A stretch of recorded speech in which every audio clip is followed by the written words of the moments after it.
I would say I have tons of granola bars and donut holes if you want that for my session. They want a little bit of Hershey? You want a granola bar, a Nutrigrain bar, I thought, I learned my lesson. I was like, and I think I have a smart bunch of my wall plane, but I was like, but I was like, well, I'm like all kind bars. So I was like, granola bar, Nutrigrain, and everybody can find bar. Okay, next time, splurge on the good ones. Don't buy, and then if I don't have enough, then oh well. Oh well, I don't know. It's okay. You know what, my coworker said, bring them to work tomorrow. She's telling them my teacher's on. Love you at work. I know my babysitter's got 4 kids in her older, so if she'll use them. I mean, I'll use them all myself. Yeah. I know, I was gonna buy candy and I'm like, 8 a.m. candy? I'm like, that's a little early maybe for sure. I mean, I can get all, I mean, clearly the meat is 10:30, but oh well.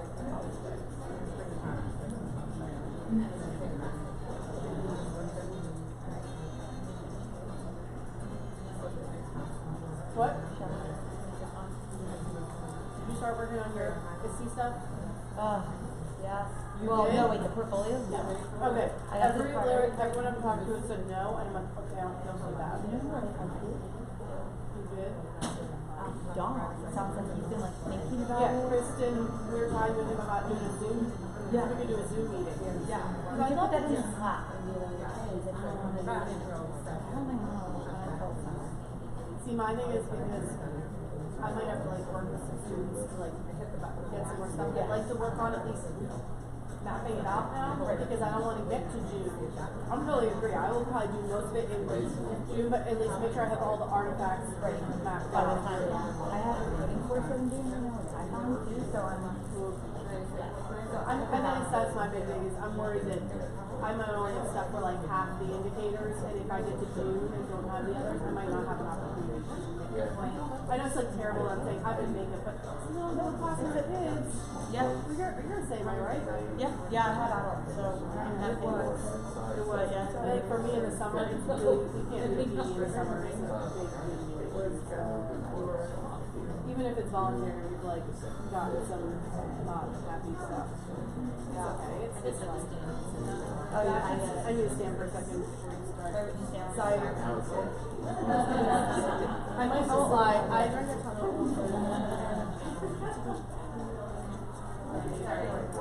of me about coming back, I promise.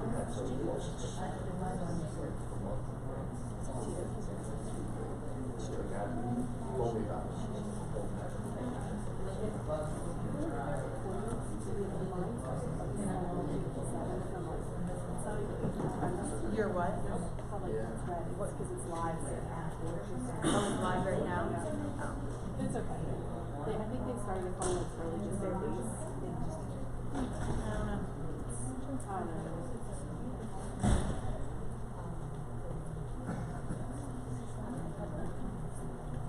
So we should use the mic.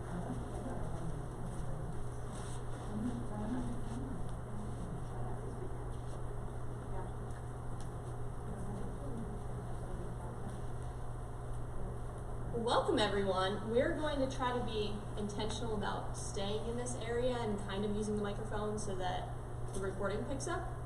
So welcome. We are here to share with you Leveling Up with Gamified PD.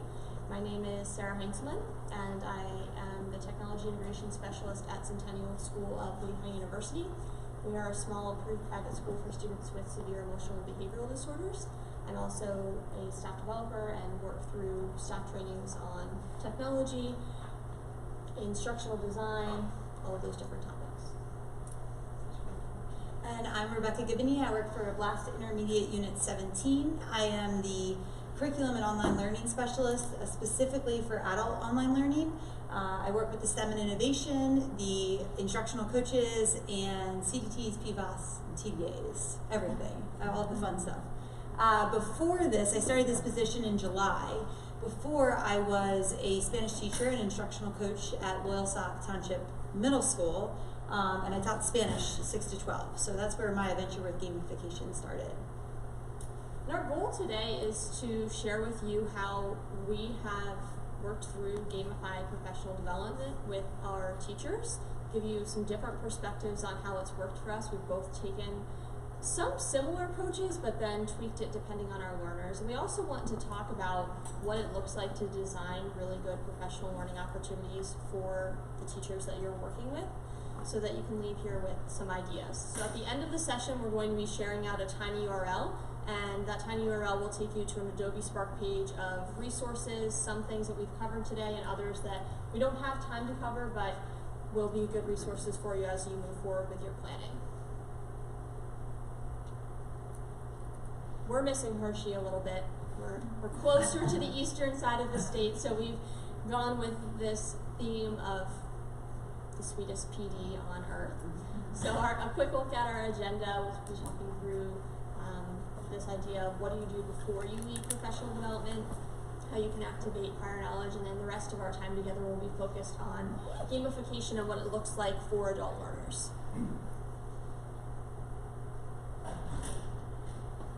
How many of you, by show of hands, are leading professional development within your districts? Most of you are leading. Excellent. So some of these things may not be new, but we feel like we can't talk about gamification before we set the stage with this idea of, before you lead the professional development, what can you do to really set yourself up for success? So before leading, it's really important that you're figuring out what your learners actually want to learn and how your adult learners want to learn. Some lessons that I've learned over the last year of doing this is sometimes an idea that I have, a really creative gamification that I put together. It's great for people like me who really want to go and get all the resources out there and learn on their own, whereas other people might see it as really cheesy and not so effective. So that's been a big lesson that I've had to learn over the last year or so, that it is really important to think about who your learners are and try to reach as many of them as possible, but also knowing that you're not going to make everyone happy. So sometimes when you get that survey at the end and you are looking at all the results, you have like one or two people who will say things like, this isn't my style, or I really don't like it, or I appreciate that you put a lot of time into this, but I don't learn best this way. So keeping that in mind too, that you aren't going to reach everyone, but try to reach as many people as you can, and figuring out what it is that they actually want to learn. One of the things that I love about gamification is that there's a lot of margin for differentiating and giving groups of people that have maybe been working together for a while the opportunity to learn different content, but in the same way. Yeah, and I would just like to add on to that in the fact that I've done some gamification where no one has participated, and that's okay, especially as you're introducing this kind of culture. It is not for everyone, but the fact that you're putting it out there and trying it is really important. The idea of activating prior knowledge is something that we do with our students, also a great idea for your adult learners. And something that I've found that's really helpful is using technology to introduce the teachers to new tools through you activating their prior knowledge. The thing with this is that sometimes teachers view it as like another thing that they have to do. So if you're doing this before the session, it can get a little bit confusing with, do I have to have this done before I get there, or can I do it as soon as I get there? So this is a great thing that you can do when you are starting off your session to help them figure out where they were before, where you're taking them, and make that link of the prior knowledge for them. So some tools that you'll see linked in the Adobe Spark page are Answer Garden, which is a nice quick word cloud that will be created to see where teachers are at. Mentimeter, Zedings, which is a newer tool. I don't think it's something that's as common, but in the UK it's very common, and you'll see on the linked resource that the education version is there. It's very much like Nearpod, but for adult learners, so definitely check that one out. And then Poll Everywhere to get a gauge on where your learners are at and to help them start to make those connections. So when we talk about gamification, and this whole week you've seen a lot of gamification examples and sessions. A lot of the gamification has been focused on student learning, right? And so the idea of bringing it to adult learners is, I don't want to say new, gamification has always been around, but the mindset of, hey, as an adult, I can play, I can have fun, is a little bit different. And we just want to set the stage here for the rest of the session on the definition of gamification for us, especially. It's using game-based mechanics, and I'm reading it, aesthetics and game thinking to engage people, motivate actions, promote learning, and solve problems. Notice, it's not saying you have to do a whole, big, overarching kind of game. Like, we talk about that a lot. It can be something very simple, very quick. You'll see with our examples, some of our projects or gamification is quick, and some of them are all drawn out. But it doesn't need to be anything different. But what you're really doing is you're engaging the people, you're motivating their actions, and you're promoting the learning. And then hopefully you're solving some problems on the leadership ends. How many of you are administrators in here? Instructional coaches? Or tech coaches, either one? Or just teacher leaders? Okay, just so we can gauge here too. So before we even get into the nitty-gritty of it, the whole idea of why this came to be, for me personally, it's different than with Sarah's situation. I was in my year 5 of teaching, and I was in a lull, and I was bored. I know that sounds really weird, but I know every day is different in education, but it's like the bell rang, I taught a class about, and I also was like questioning, they say between year 6 and 8, are you going to stay in education? And I was like, is this really for me the next 30 years? And I realized that I needed to spruce something up. And as an instructional coach, this was a way for me to get into classrooms. And it really turned everything from professional development to professional learning, which I'll talk about in a little bit. But it was a way for me to just have fun at work. So I guess this is a little selfish, but every time I felt bored or a little lull, like right after Christmas break when you had 2 weeks off and you don't want to come back, and I was like, all right, this is where I need to blitz the staff. If my teachers are having fun, my students are having fun. And so that was the sort of the mindset that I put into it and why I started the gamification. And for me, I work at a training facility, so we very intentionally have a high teacher turnover rate. We are training special education teachers. They're with us for 2 years while they're also at Lehigh University getting their master's degree in special education. And then there's about 15 of us that stay on to train those teachers that are coming to us as they're doing their student teaching and as they're working through their coursework. So the problem that we were having was we had about 15 people who were fairly engaged in professional learning. They knew the core technology that they had access to, felt relatively comfortable with it. Then every 2 years we have new people coming in. And when I say new people, they are straight out of undergrad. Some of them have degrees in education, some of them have degrees in anything else. And they're trying to figure out how to teach and how to engage students that are like the tip of your triangle. So when you think of those 1 to 2% of students that are not successful in the public school environment, we have a whole school full of them. So a lot of behaviors that wouldn't be acceptable within public school are now in one small, tiny school. And we know how to engage those learners. We know how to plan behaviorally for them as well. We have an academic program with a behavioral focus, but we were finding that those new teachers really needed a lot of support.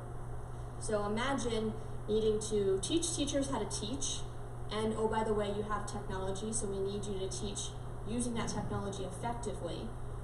So we had some experienced teachers, some really new teachers, and then we have administrators as well who have been there for quite some time.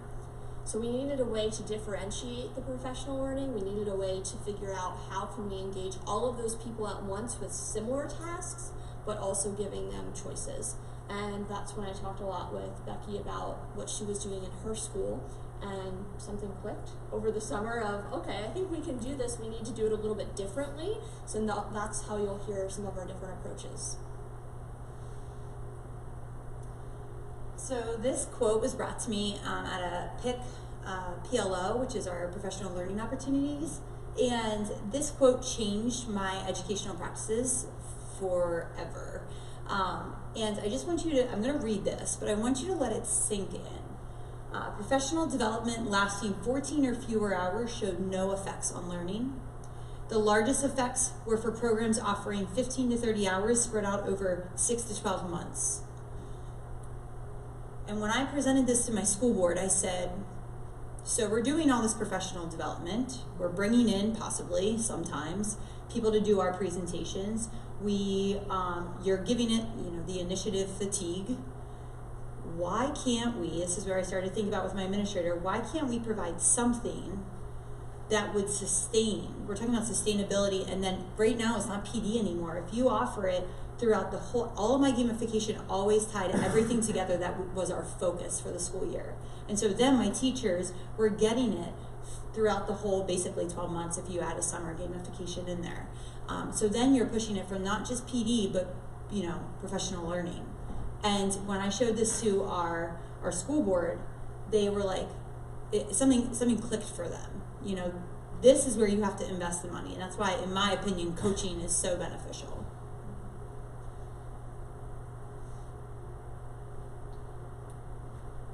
So in our building, culture is huge. You can feel when you walk in the building that it's a positive place to be. This is a quote that I think really sums up the work that we do and the importance of culture within the building.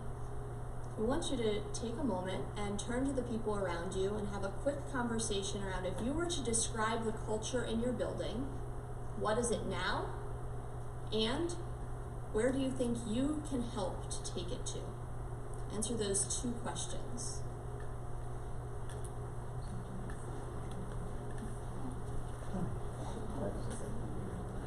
What's the culture in your building?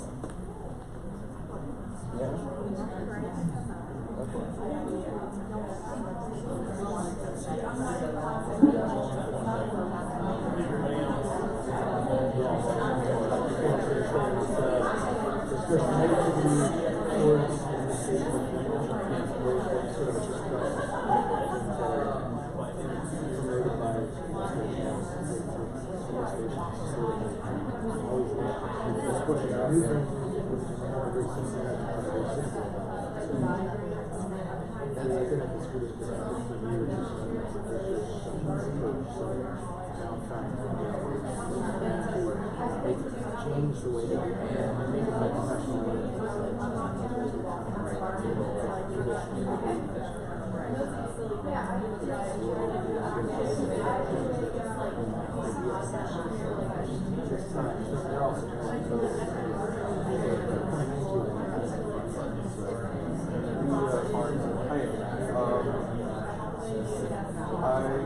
I'm very involved, so that's my biggest thing is I don't ask people to do something that I wouldn't do myself, right? Unless it's something that's the same or something like that. But when I came into the building where I was like, it was like I had secret store type of action plans, and I had the test works that we were going through doing the corrective plans and all that stuff. And the principal before this professor has like do it, turn it in every year and this and that. So me coming in and actually sitting down and having a monthly meeting about this and doing it that active things are moving in the right direction. The biggest thing I can do myself work that schedule this year. Take about 10 seconds to wrap up those conversations.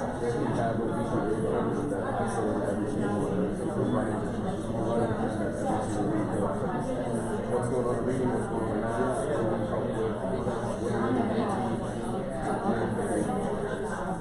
All right, we're back in 5, 4, 3, 2. Excellent conversations. We could probably spend the next few hours talking about this slide alone. It was wonderful to hear a lot of where you hope to take your culture to. And you are one small piece of what that culture is. But part of what we want to be able to empower you with as you leave today is that gamification can have an impact on the culture. Are you going to change things from being a not so good situation to the wonderful situation you described? You could. It will require a whole lot of stakeholder buy-in. a whole lot of you talking with teachers, spending a lot of time in their classrooms, but you can make a big impact on what that small bubble in the middle means. Yeah, and when I started this about 7 years ago in my building, it was all focused on culture. It didn't have anything to do with our initiatives. It was just buy your colleague coffee, 3 points. And so we were going through a lot of administrative changes. And so that was something that you have the power as a teacher leader to be the change agent. It's whether you want to take that risk or not, right? And something else Simon Sinek is amazing, but if you don't follow John Hattie in the Visible Learning, one of his biggest things is, what has the most impact on student learning and student achievement and student growth. And right now, the number one thing is teacher efficacy. And it's not just the individual teacher efficacy and teacher clarity, but it's also the collective teacher efficacy. And that's not believing, that the high self-esteem and believing what you do is great. It's the idea that you can achieve your goals. And so when you have the whole team working towards the same goals, that's when you're really going to get that student growth. And it starts with culture. So we'd like to share some examples with you, and then we'll show you the back side of how do we take these examples and plan for them. So last year, at the start of the year, we launched a superhero gamified theme that ran the entire course of the year. I'm going to share with you what it looked like last year, and then based on reflection, what it looks like this year. So last year, we talked to the teachers about what was it that they wanted to learn, how they wanted to learn it, and what was it that they wanted to earn. And the survey that we put out about what they wanted to earn, we had some categories of what kind of food items would you want to earn. And then the final question was, okay, so tell us, what do you really want to earn? And we saw a lot of things that would not really be possible. Things like days off, or time to leave early, or things like adult beverages, things that we just couldn't possibly make happen. But when we looked at the different food items and we looked at other things that teachers were asking for, they were actually very much related to culture. So they wanted to do things like have group breakfasts or have times that they could come together for lunch. So those were all things that were very possible. And one thing that we don't have planned to talk a whole lot about, but I want to mention is we get the question of, well, how do you fund all of this? So for us, we put the teachers didn't even know that this was happening, but we put together a t-shirt sale at the beginning of the year. Our teachers love gear, and we made the shirts a few dollars more, and then we used all of the profits from that to fund the gamification for the entire year. So it made it possible for us to buy candy, buy the lunches, buy the breakfast, those kinds of items. So you'll see on the right-hand side, we called it Kapow credit, and the little tickets in the middle are the credits that we gave out. And then on the back, each one correlated with an activity that the teachers did, and that's on the right side. So we had the different categories of learn, create, try, apply, and share. And depending on what the teachers did within those categories, they earned the different points. We thought that we might run into teachers like trying to do the same thing over and over again, so we gave them a max number of times they could earn that, and then that would lead to, they would need to bump into another category after they did that. So we had some teachers that, for them, they were always sharing on Twitter, so they would be earning like a breakfast every other day if we had them, if we didn't have that max, so that was important for us. So when the teachers would come to me and share or email that they had done one of these things, I would write a note and put the Kapow credit in their mailboxes. And I very quickly learned that this was not manageable, because even though our staff is really small, we had about 35 staff, they were participating, which was wonderful. However, I couldn't change it in the middle of the year. We just launched this, and I ended up spending a whole lot of time working through this side of it and the logistics, which led us to changing it a little bit for next year. So this year, what we did was we put together a self-reporting form where the teachers each have a tab in a big spreadsheet, and on that spreadsheet they only have access to editing their tab, so using the Google Sheets permissions. And on the next slide, you'll see that I put together a drop-down menu. So that drop-down menu is a condensed version of what we tried the first year. So they could put in the date, they selected the drop-down menu, and then a quick reflection of how it worked for them and what they learned from it. And then I go in every Friday, take a look at it, and check off what the teacher, if the teacher has earned it, that I gave it to them. So I'll go to the person physically or put it in their mailbox, and this has worked out a lot better. The other thing that we've done a little bit differently is that we've had our school leaders give the Capel credit out as they're seeing things are happening, and that's worked quite well because it has the buy-in of the leadership team as well. So we did different challenges depending on the marking period that were also related to this idea of Capel credit. So we would focus on one specific tool. It wasn't here's the tool, here's how you use it, but it was the pedagogy behind it. And we really encouraged our teachers to have conversations in their teams around what this tool meant within their classroom. And we would reinforce that tool more heavily with the Capel credit throughout that marking period. And then so that ran all year, that runs all year long, but that's always ongoing. But we found that some of our teachers that were new really needed targeted practice at learning and exposure to new tools because they're brand new to education. So one tool that we did that was for the month of December was called TechMiss, and every day we posted a different challenge. That was again in the shared spreadsheet. That seemed to work pretty well for us because it was one place that the teachers had to go to. They could save that link and not need to feel like they were always checking their email for it. I did send out a daily email for this one, and I found that a lot of people participated. We didn't have 100% participation, but last year it was pretty high.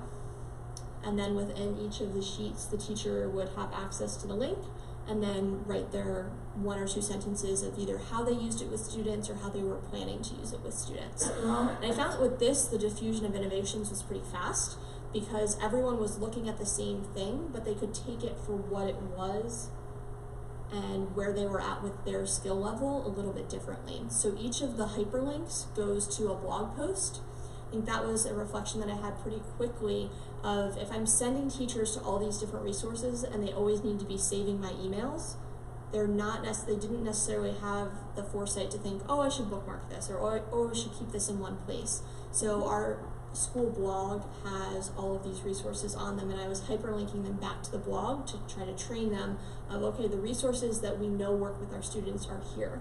And a lot of these, the links had multiple choices on them, so if a teacher was pretty experienced, there was still something new for them.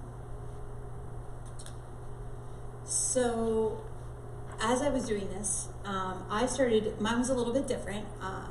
I am in rural Pennsylvania, and I have a staff of about 35, and I too found that it was really hard to keep track of everything. But what I also found with my staff is that people were not going to do it if they had to jump through a bunch of different hoops. So I was crazy, and I just collected everything. She's a little bit more tech savvy than I am as well, so that probably is what held me back too. But what we did was a March Madness. Now, I'm also a college basketball coach, so anything sports related I really love. And my staff, when we did the inventory, I found they really love sports. Like, I had 2 people, they didn't like the team I assigned them to. Actually, I'll explain to them, but they wanted to create their own team. And I'm like, guys, you can't do that. But just keep in mind too that I was a full-time teacher. So I was a full-time teacher, and I had 45 minutes of coaching at the end of the day, which is not the ideal, I know that, but I knew I needed to make this work. So we did March Madness, but I called it the teacher edition. Okay? And if you're familiar with basketball, there are no 6-pointers at all. Just kidding. Sarah said 6-pointers the other day, and I just laughed. But anyway, we carried it out. And the biggest thing for me was that my principal was 100% on board. Okay, and I involved everyone, secretaries, custodians, everyone. And remember, I was building culture too. So there were 3 points, there were and ones, there were steals, all based on everything that we had discussed. I was not teaching them anything new. I just wanted to see them practicing it. they would get more points for inviting me in the classroom or a colleague, because I was teaching full-time, I could not get in the classroom. So even inviting a colleague in was huge. So we posted all around at a faculty meeting. Instead of doing the traditional faculty meeting, we had a March Madness draft. You know how they do like the Sunday selection. And so we drafted the teams. And then what happened was we just carried it out for the month of March, and each one was a round. Some teachers liked it where each week was a round. Some did not. Some of them wanted it just to be all year, or I'm sorry, all month. And then one of the biggest, I would say, most impactful things with gamification is the reflection. So when it was all done, during team meetings, we had a luncheon, and where we talked about all the strategies that they tried, how it all went, and our cafeteria really got into it, and they did like slam dunk burgers, alley-oop dogs, like, so I tried to theme the food with the ideas. And then our local radio announcer, broadcaster, came in, and he, because the students knew we were doing this too, right? Everyone has to be on board. So he broadcasted over the morning announcements the winning team, and then my principal and myself and the assistant principal, you can see we have a basketball trophy that we pass between teams. The radio announcer came and we did Duncan because they dunked it. Okay. So that was one of them that we did. The other one I did, again, as you can see, very low tech. And this was also like a Sunday night before Thanksgiving when break ended, and I was like, oh, I really don't want to go, so I put this together like in a night. That's just how I work. This was Tom the turkey, and Tom lost all of his feathers over Thanksgiving break, and the teams had to find his feathers. So each task they did, they got different feathers, and then this was in the mailroom, and my secretaries hated me because it doesn't look the most beautiful, but it worked. My 8th grade team actually ended up winning, and they rarely participated before this. So I'm not sure, this was only 1 week, and I just blitzed the staff and said, all right, we're gonna do a challenge, like, here you go, feathers, and my team leaders ran the discussions on the reflection. Down to the left, this was our most successful. We did a tailgate challenge, again, a football challenge, and we just ran it. I tried it for 1 semester, epic fail, because teachers, I couldn't keep them focused for that long. But we ran it then for a month. And what we did was, you can see our actual marching band, which teachers did not like this, but then they realized what it was, and then they were fine. But our marching band paraded through our middle school hallway, and we awarded our tailgate winner with tailgate snacks for their team meeting. That was halfway through, so that was halftime. At the end, what our principals said was, we went to the 7th grade team, they won the whole tailgate challenge, and he said, you know what, you guys are going to Panera. And so our principals covered the 7th grade classes, study hall, and like the lunch period, which I know, like, some people are like, well, my administrator would never do that, but you don't know until you ask. You don't know until you ask. They might be like, yeah, like getting them in, trying different things. We had a 7th grade teacher that day cry because it was just a bad day, and that team got an extended lunch period. We bought lunch. When we talk about budgets, I collected data the first year I did this. I also showed the board and the superintendent what I was paying out of pocket, and he ended up giving me a budget just to run gamification. Again, that's the power of data collection, right? They were seeing the success rate, how many teachers were doing it, and some days when we did dress down, it went towards our gamification. But those were some examples in our school as well. One of my favorite shorter gamification challenges was Milkshake Mayhem. I absolutely love ice cream. Also really like milkshakes. And we found that our teachers also really liked milkshakes, and this came out of one day our director was joking with me of, hey, maybe we should get a milkshake machine, and I thought that she was kidding. And then a few hours later we had a milkshake machine. We have a restaurant supply store down the road. After talking to so many teachers and floating this idea of, hey, how many of you like milkshakes? All of them did. So we put together a challenge. We didn't want it to be that the teachers had to do something brand new, that they had to learn something new, but more of a culminating, okay, let's take a look back on the year, everything that we've accomplished, and how do we take that and share out what you've learned and start to get some new ideas for next year. So we put together this challenge where the teachers would take a look at a tool that they used this year, talk about how their students use it, why was it impactful, and then they would put together either a Canva graphic or an Adobe Spark graphic, and that went all around. The image that you see on the left was a big poster in our kitchen, and we put all of those things right above our coffee pot, so anytime you were going to get coffee, you could take a look at all the ideas around. And then they were earning milkshakes. So spent a few hours one afternoon making custom milkshakes of whatever topping they wanted, the flavor, and it was a whole lot of fun. And what we found from that was that the teachers were having the conversations about what they were learning, and it was a little bit more organic. It wasn't, let's do this challenge and finish it. It was really that true culture of sharing. And then they, of course, asked when we were doing it again. So that's also really exciting. Oh, yes. And so another example of you won't ask until you won't know until you ask is I wanted to launch this and make it a really big deal.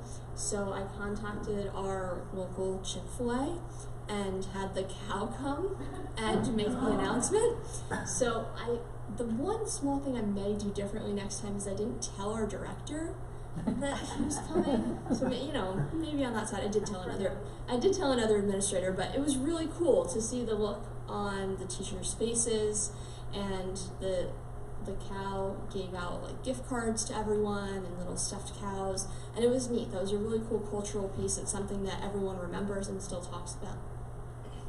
Yeah, we had, when we did a day of TDAs, and some of this, like, you can see, it's not necessarily a game, but it's also just thinking outside the box. And so, like, one day we did a whole day of TDA instruction, and we're like, oh my gosh, like, our teachers are gonna hate us, right?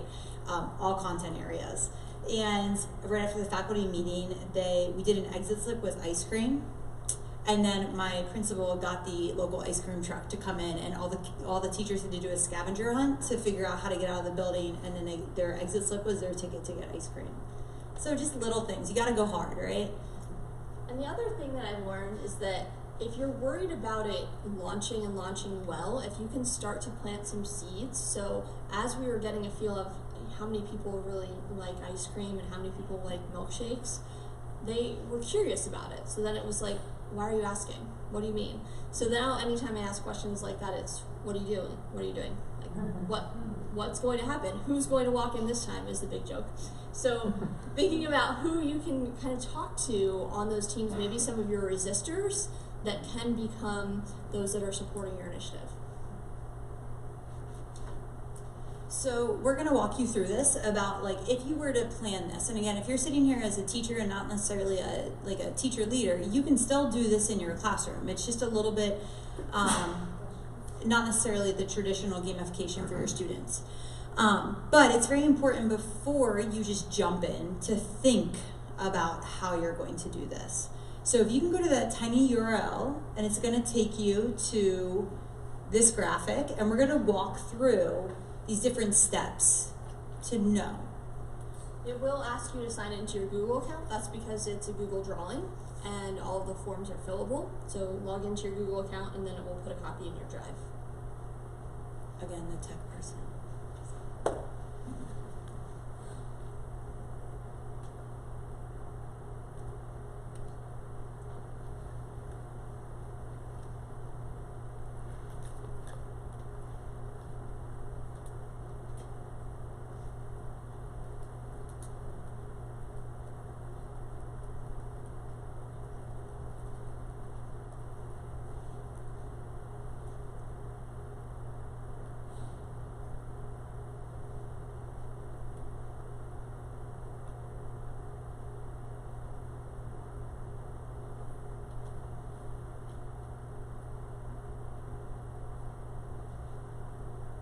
Again, this will give you access to this template, but you can write it down on a piece of paper and just follow along too. But we spent a lot of time making this graphic. Sarah spent a lot of time making. See, that's the other thing. You can say, well, I did a lot of times planning this. You should just play. That's how I guilted some of my people. Alright, so we're going to take you through each of these components and talk through what this looked like for us and some things that you should consider as you are planning. So at the end of each section, we'll give you a few seconds to jot down. If you were to plan something right now, and you may have an idea in your head of, like, next week is March, maybe I'm doing a March Madness challenge, or can I pitch this to someone next week? St. Patrick's Day.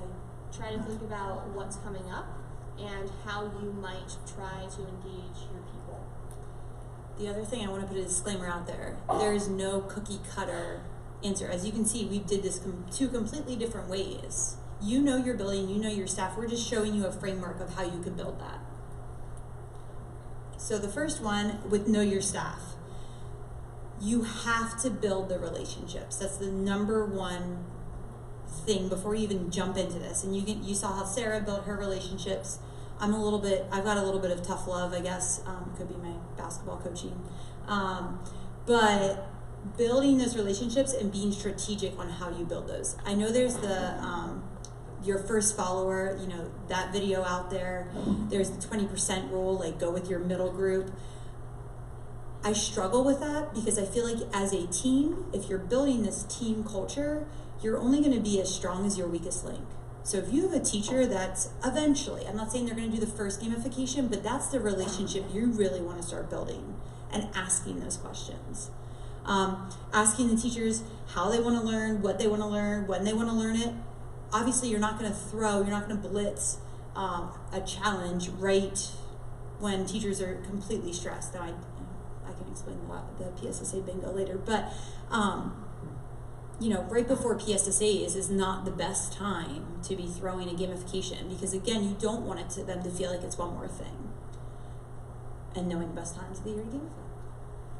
I struggled with that a little bit because I felt like we were ready at the beginning of this year, and in October tried rather unsuccessfully to do a month-long gamification and found that people weren't really participating. So make sure that you're talking to not only your high achievers within your staff, but talk to a good representation of your staff of when do you think we should do this, and try to map that out at the beginning of the year so that you have an idea, because this will be time intensive on your end too. So make sure it's going to work for your staff, but also for you. If you know that February is really crazy for you because you're prepping for P&C, don't do one then. And if you know that March is also going to be challenging because you're coming off of P&C and trying to get back and caught up, then don't do it then. So really think through those things and talk with your administrative team of what they think is going to work. Yeah, we didn't do all of these our first year. Just think of one that you might want to try. So we're going to give you a minute or two. You can even just talk beside one another. Know your staff, answer some of these questions. When might be a good time to try this out? So go ahead and have a little discussion.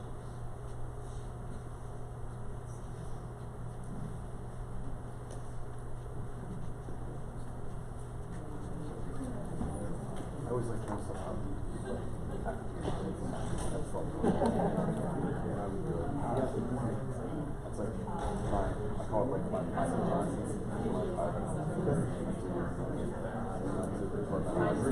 So I had a few books on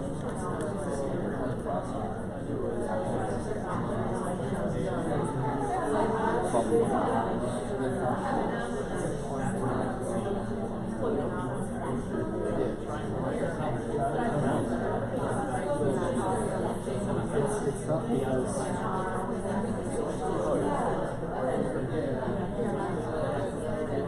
it's risky because you're putting yourself out there to create something and you want them to be involved with the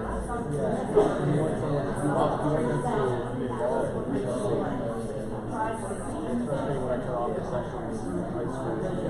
I'm thinking as well,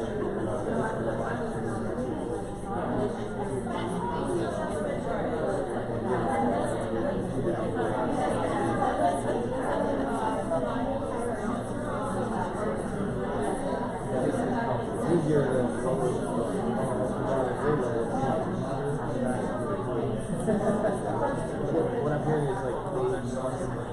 focus on how it's teaching.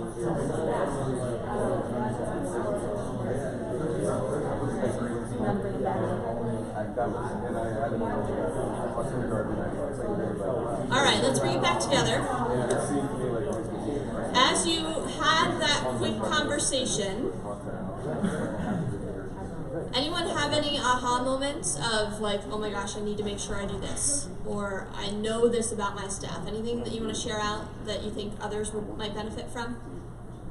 Yeah, we talked about the importance of including this at a time when people are not stressed. That's probably never, but maybe during Spirit Week when everybody's all fired up, or during conference week we have a lot of downtime. It might be a good time to do something like this where they wouldn't be stressed out about kids. Absolutely, the timing. Timing's critical. Anything else? I think as a new teacher, onboarding might be a good gamification of a scavenger hunt of a system that they have to use. I've seen a lot of those, and I think they're awesome, even for students coming as a new student. Excellent. Fantastic. So knowing your staff, first step. Making it relevant. So thinking about what's going on within your school, thinking about what your teachers are struggling with, or what are they really good at and they could benefit from sharing with others. It's important to think about what's going to actually mean something to them. So this is where, as a coach, you might have something that you're seeing as a need that everyone else might not see. So you have to be really careful that it's not you trying to push the next thing. This is something that I struggle with coming off of a conference, because I have like 87 ideas and I'm ready to just send them out in emails. I stopped myself yesterday. I started to send one to a teacher and I'm like, that's not going to come off as well as I really want it to. So thinking about how can you share your ideas in an okay way and what is truly going to be relevant to your team. Yeah, just to add to that, if you have not had the discussion with your administrator, what are your goals? The more that you look like a team, the better it's going to be. So it's not just your goals, but it's your district goals, it's your building goals, and asking the other teachers. You're working here, when you make it relevant and content specific, you're empowering some of those teachers in your building that may not have that, opportunity to come to Pete and C and, present, or come to another like ISTE or something. So when you're doing this, the connecting it to the current initiatives is very important. I always made a graphic with my administrator and we had everything we wanted to do, and then I felt like it was my job to funnel it. And how do I make it in one? And so one of our focuses was Collins Writing, if you know the writing program.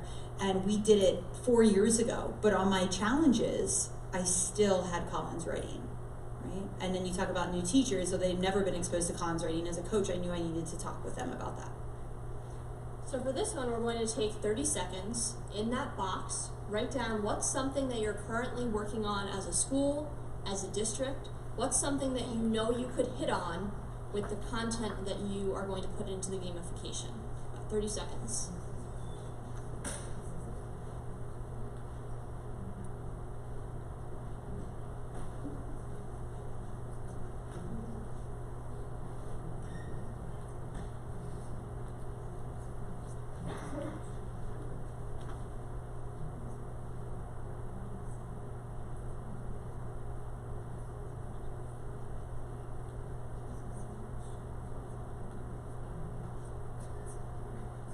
Okay, real quick, we're gonna popcorn it out.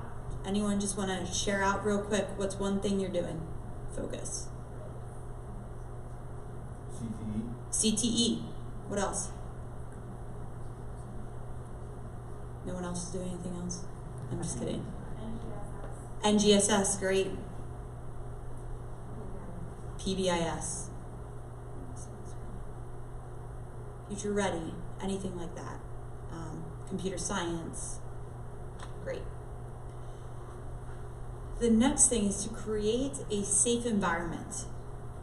Like we said, if I would have jumped in and said, you need to invite me into your classroom to see you do this in order to get points, my staff would have been like, see you later, I'm not doing this, it's a joke, okay? You need to think low risk as you plan. What's something, again, I always incorporated morale boosters. Buy someone coffee, give a compliment, and then I'd have like everyone emailing me all these compliments, like CCing me on the emails. Not even compliments to me, that's not very nice. But anyways, and start small. So I think for some of our teachers that had been at our school for a long time, they were the ones that we were really looking for those new teachers to look to mentor them, and that wasn't always the case. So something that we had to do was think about what could we do to help those teachers that have been there for a while feel like they could be leaders within, for us, we were looking at technology integration. So having them start small and feel comfortable with, we chose things that we knew they could feel good about. So the first couple things that we did were very much items that our lead teachers were already pretty good at. And we did that intentionally so they felt like they were putting content out there and others were seeing things that they were doing. So let's do another 30 seconds, quick write down, what's one thing that you think you need to do to create this safe environment based on what you know about your teachers?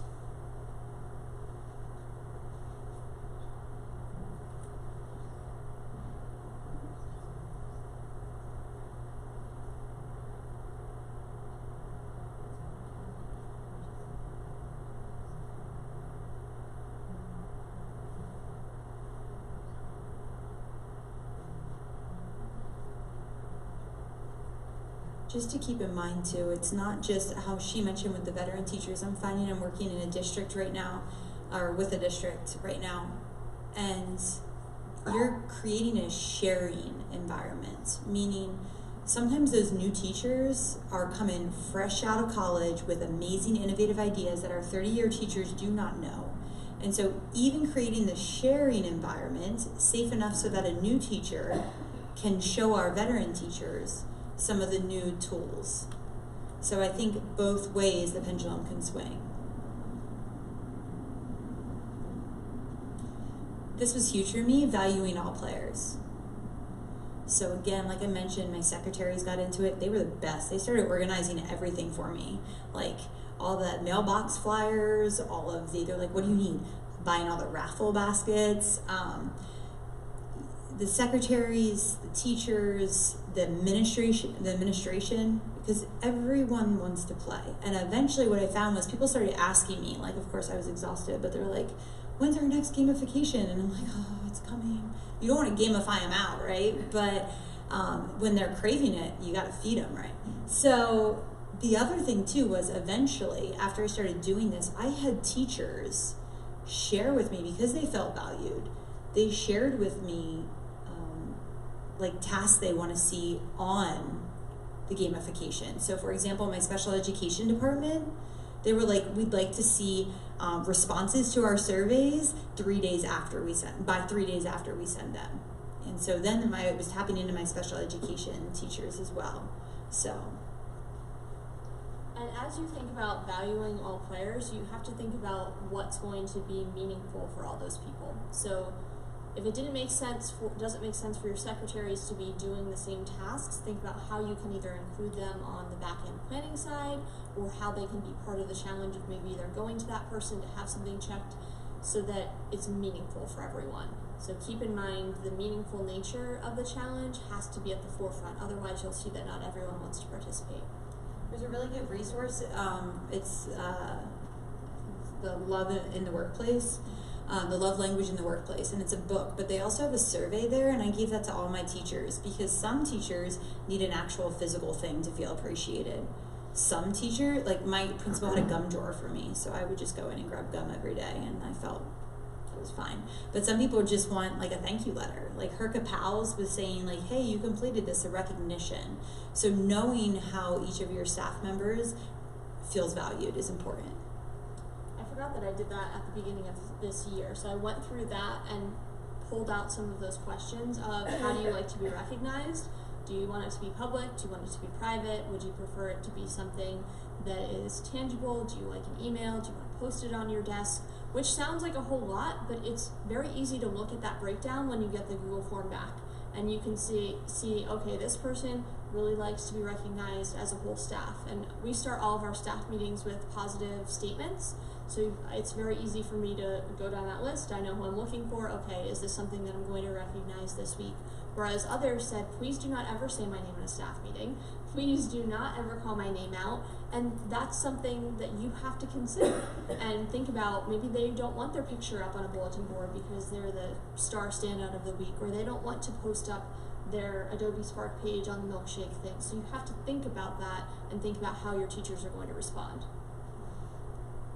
So we'll do another 30 seconds of thinking about what do you need to do, like what would your next action step be? Is it that you need to send out a Google form? Do you need to spend more time talking with your teachers? We want to make sure that we're giving you that time right now to think through that. So take 30 seconds, quick jot it down, and then we'll move on to the next ones.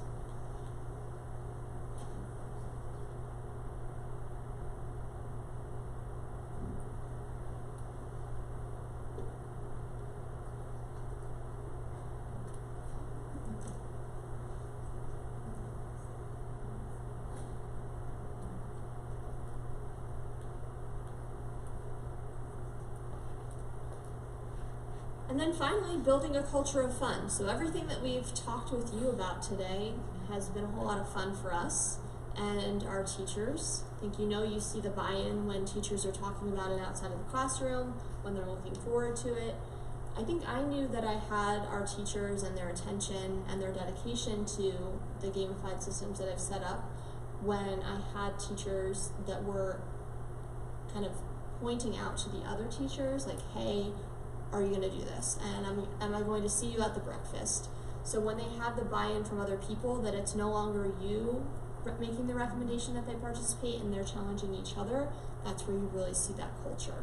And this culture of fun is going to look different for each of your buildings. So some of you, as I walked around and heard where your culture is now, it sounds like it's a really fun place to be. Others of you, kind of like, I don't know what to do, there's so much going on and there's all these initiatives. So you have to think about what is going to help you to create that culture of fun. And that's going to come from you spending a lot of time talking to teachers, talking with administrators, and developing a plan.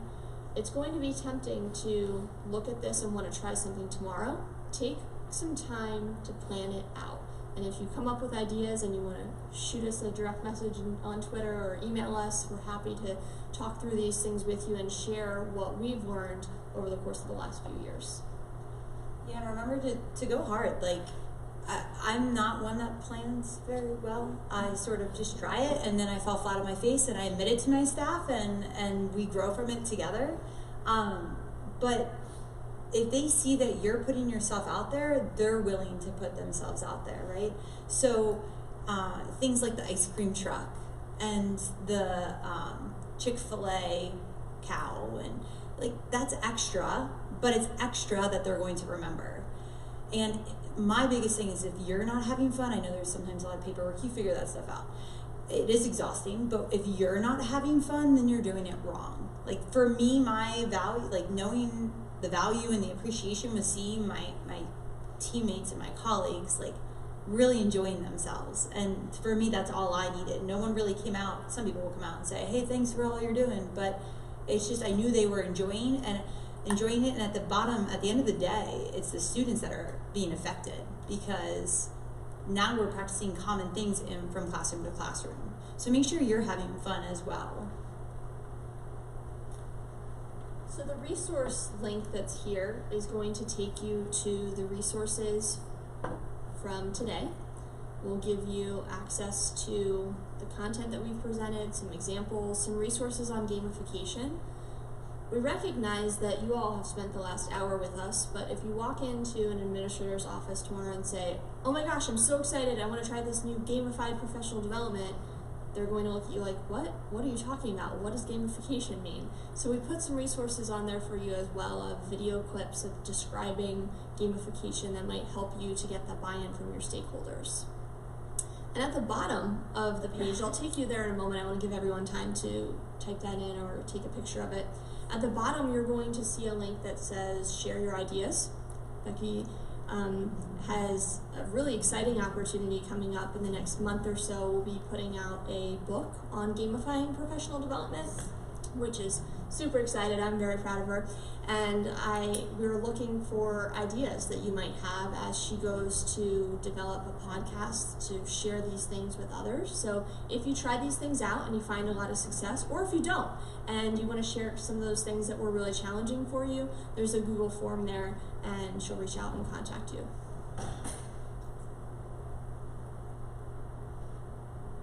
So this is the Adobe Spark page that you'll see. Our contact information is at the top.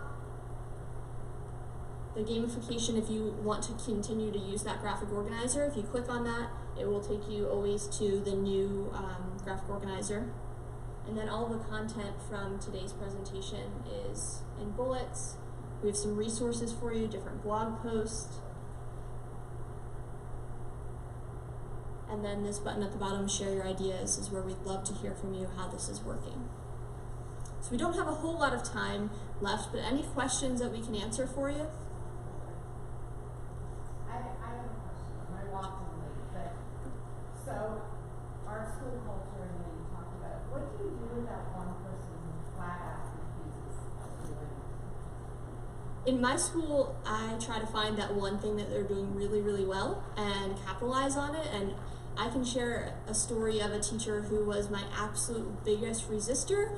She was not interested at all and would intentionally not come to my technology trainings.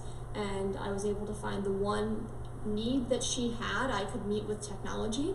And through working with her and supporting her in that, is now #1 supporter of technology. So it's about figuring out where that teacher is, meeting them there, and building on their strengths. Good question. So has this taken over the traditional role of professional development in your district? Like the sessions that you're coming in and teachers are basically sitting in the auditorium listening to somebody talk about something. I would imagine you still have some of those, but this is primarily how your teachers are getting their professional development. For me, it is. We actually haven't had any direct trainings on technology integration this year. It's been all the year long and the many challenges that have taken place. And we've also, instead of doing a traditional gamified or a traditional sit and get session for PD, we'll take it and make it gamified within that hour or two. So this summer I had the opportunity to see John Meehan speak. He's the author of Adrenaline Rush. I definitely recommend that book. He focuses a lot more on students, but you can apply those game principles to adults. And so I've taken that and done my sessions like that as well.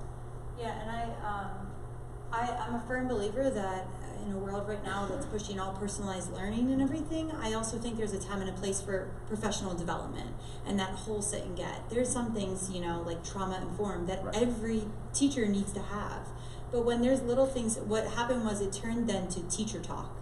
So they could talk about and reflect on some of the gamification and the little, instructional practices that I wanted them to do. Thank you. My #1 thing before we finish up here is, remember, it's not going to go anywhere if you're going to go alone. And I think Matt Miller, that was Matt, right? It feels like said that really well. I mean, you have to have someone. For me, it was the administrative support. Okay, don't go back and think this is going to go somewhere if it's just you that's pushing it. You've got to get people on your team. So. All right, we want to thank you for being here today. Enjoy the rest of the conference and reach out if you need any help. Thanks. Safe travels. Do